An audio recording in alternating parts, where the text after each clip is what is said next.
রপ্তানি উপযোগী জাতের কিছু স্পেশাল ক্রাইটেরিয়া আছে।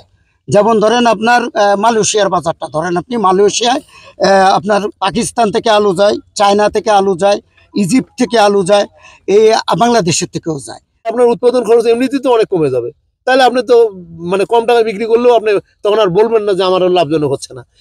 দেশের উত্তরাঞ্চলের জয়পুরহাট, বগুড়া, দিনাজপুর ও ঠাকুরগাঁও জেলায় রপ্তানিযোগ্য আলু উৎপাদন বাড়লেও পিছিয়ে আছে মুন্সিগঞ্জ। এ জেলার মোট উৎপাদনকৃত আলুর 70% বিদেশে রপ্তানি অযোগ্য।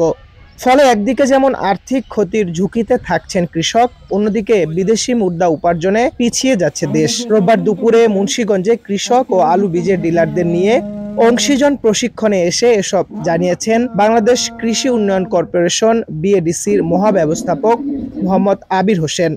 এখন উত্তরবঙ্গে যদি যান, আপনার বিশেষ করে জয়পুরহাট এবং আপনার বগুড়া, তারপরে দিনাজপুর, ঠাকুরগাঁও, এই বেল্ট থেকে যে রপ্তানিগুলো হচ্ছে, পঞ্চগড়, এর সবই প্রায় এই নতুন জাত। তো সেই বিবেচনায় মুন্সিগঞ্জ একটু আপনার পিছায় আছে। মুন্সিগঞ্জ ডায়মন্ডটা করে, এটা একটা প্র্যাকটিস। ডায়মন্ডের ক্রেট আলু এটির অনেক দামে কেনে, কিন্তু এই ডায়মন্ড হলো হার্ট হয়ে যায়, নানান রকমের স্ক্যাব হয়, এটি কিন্তু আসলে রপ্তানি হয় না।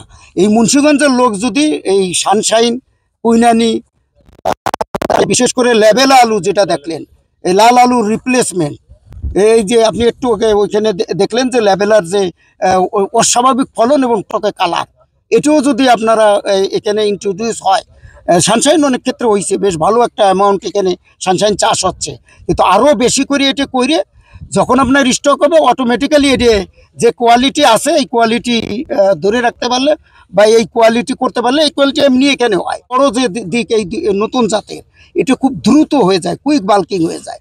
মুন্সিগঞ্জ আপনি জানেন শীত থাকে না, খুবই কম শীত, মাত্র 2 মাস, আর এখানে পানি যাইতে দেরি হয়, শীতের টাইমটা চলে যায়। তারপরে দেখেন এনে অনেক সময় ডিসেম্বরে আলু পড়ে, ডিসেম্বরের পরে আর থাকে মাত্র 2 মাস।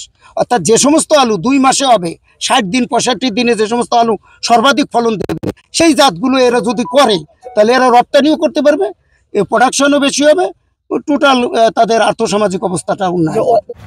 রপ্তানিযোগ্য আলু বীজ নিয়ে মুন্সিগঞ্জে জনসচেতনতা বৃদ্ধি ও প্রশিক্ষণ দিচ্ছে বিএডিসি।